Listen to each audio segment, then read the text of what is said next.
I've not seen a breakdown of a team like this in a long time, and certainly when it comes to Call of Duty League season, this is the biggest breakdown we have seen of a roster. Seattle Surge is under fire. Seattle Surge, I think, have imploded when it comes time for player responses, issues. By the way, not all the players' fault. It seems something coming from management or ownership. By the way, the same ownership group who runs the Seattle Surge also ran the Vancouver Titans. They have since replaced their roster, but a couple weeks back, we talked about the crazy scene over there, which caused them to lose an entire team in the Overwatch League. By the way, that doesn't happen too often. Typically does not happen for good reasons. That same management now running the Seattle Surge has ran into very similar player issues, which stems from a while back, right? Very early on this season, it was the benching of Enable, supposedly by Octane. They benched him very early on. They brought in Pander and faced backlash as Pander maybe was not the best fit for that roster. This past weekend, you know what they did? They finally brought back Enable, and mid-series,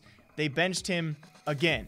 And that's only the start of the problems, because now we have other players speaking out against this, and it really makes you wonder what exactly is going on. As Karma took to Reddit to talk about the team as wanting a faster player, they were trying to sign a new 5th player, which Octane later does reconfirm, but potentially was actually shut down by management. So maybe you assume money is tight, or management shut down that decision for some cause. Before that, though, Karma also took to Twitter to state everyone on our team was supposed to be on a different team, and we were put together, trying our best, but we can't get there. Everyone wants to win, but we just aren't.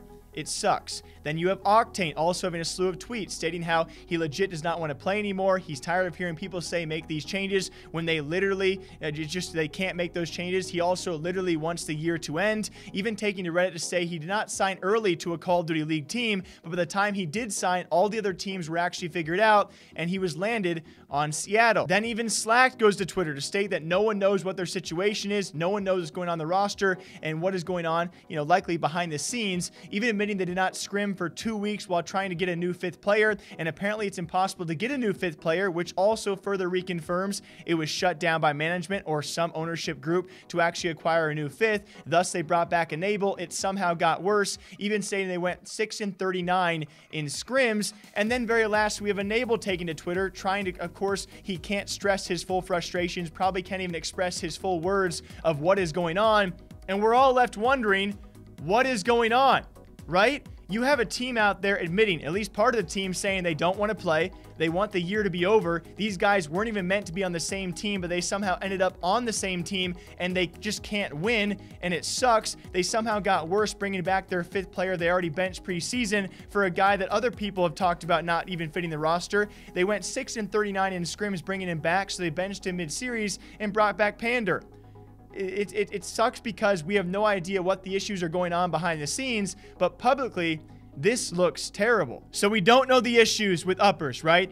We have them saying they tried to get a new 5th. It just didn't work out, so they went back to the old 5th. He didn't work out, apparently, so mid-series, they brought back the new 5th who replaced the old 5th. And so it really does. It really makes you ask so many questions of what is going on. Clearly, they can't say the finite details, but they're going to say plenty to make you think this Surge roster, to me at least, it seems broken. And we'll see what happens going forward. Obviously, a lot of these players could have offers for other teams out there. They make sure to note those teams kind of finalized, and all of these guys somehow ended up on the Surge together, and they just don't work. It does not give you high hopes if you are a Surge fan. We will see what happens in the future, guys. But for me right now, Surge has imploded, and it seems pretty obvious. Let me know what your thoughts are on this. But until next time, okay? Drink your water. Drink your coffee. Like I said before, we got tons of Call of Duty stories, tons of other stories in esports as well to break down for all of you guys. And this one will be one we touch on again in the future. Until then, take care. I'll see you guys back here sometime soon.